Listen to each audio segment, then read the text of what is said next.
ya wa muigana muno wa Ngari Maria wa muigana uria wari governor wa Nairobi Mike Sonko ni ahatite cira igoti-inī ria ngwatanīro ya urumwe wa mabũrũri ma Afrika irathiro akenda itua ria kumugiria gukahũranĩra gĩturwa kia ũteti riteanĩrio.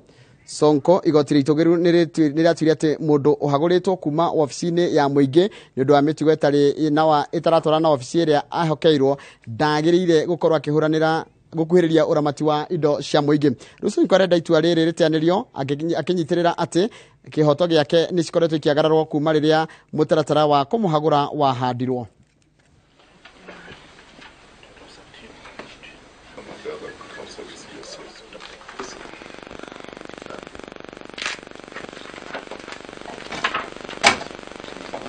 We have been constrained to seek justice outside the borders of Kenya over issues that could have otherwise been handled by the judiciary arm of this republic.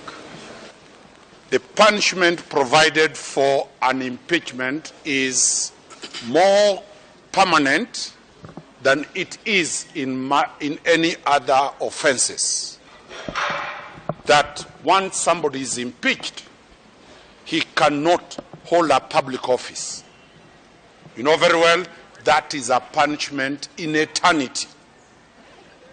Murder, capital sentences under Muruatetu have been reviewed. The purpose of a punishment is to rehabilitate. The Supreme Court was supposed to look at this matter and go deeper to the merits that the process of impeachment at the Nairobi County Assembly was flawed. World over, there are principles that guides operations and conduct of judicial officers, judges, magistrates, and other officers included. These are Bangalore principles on the conduct of judicial officers. It is our instructions that the conduct of the judicial officers who handled this matter, one, they did not uphold equality of all parties that appears before it.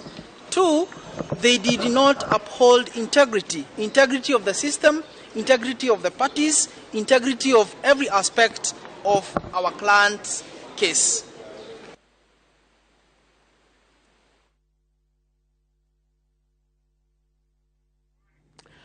Atongoria aria marendia mito